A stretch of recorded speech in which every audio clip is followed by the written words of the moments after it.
Screw ড্রাইভাররা শুধুমাত্র মজা করার জন্য আকাশ থেকে অথবা যে কোনো উঁচু জায়গা থেকে ঝাঁপ মারে, আর এই অবস্থায় তাদের সব থেকে গুরুত্বপূর্ণ জিনিস হলো প্যারাশুট। কিন্তু আপনি কি জানেন, আকাশ থেকে ঝাঁপ দেওয়ার পর যদি প্যারাশুট না খোলে তাহলে কি হবে? কারণ যে সমস্ত কোম্পানিরা প্যারাশুট তৈরি করে তাদের মতে এমন ঘটনা হাজারে একটি হয়ে থাকে যেখানে প্যারাশুট না খুলতে পারে অথবা খারাপ হতে পারে। তাহলে এই অবস্থায় কিভাবে তাদের জীবন বাঁচবে তা জানার আগে আপনি যদি আপনার সৃষ্টিকর্তাকে মন থেকে ভালোবেসে থাকেন তাহলে অবশ্যই ভিডিওটিতে একটি লাইক দিয়ে চ্যানেলটিকে সাবস্ক্রাইব করে দিন, আর কমেন্টে বলে যাবেন আপনি হিন্দু নাকি মুসলিম।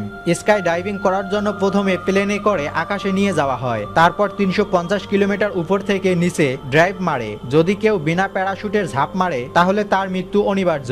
তাই সবসময় সমুদ্রের উপর স্কুল ড্রাইভিং করা হয়, কিন্তু জলের উপর পড়লেও বাঁচার চান্স খুবই কম, কারণ এই হাই স্পিডে জলের উপর পড়লে জল ও কংক্রিটের মতো শক্ত মনে হয়। তাই এই অবস্থায় যদি প্যারাশুট না খোলে তাহলে তাদের কাছে একটি এমার্জেন্সি প্যারাশুট থাকে যা তাদের জীবন বাঁচায়।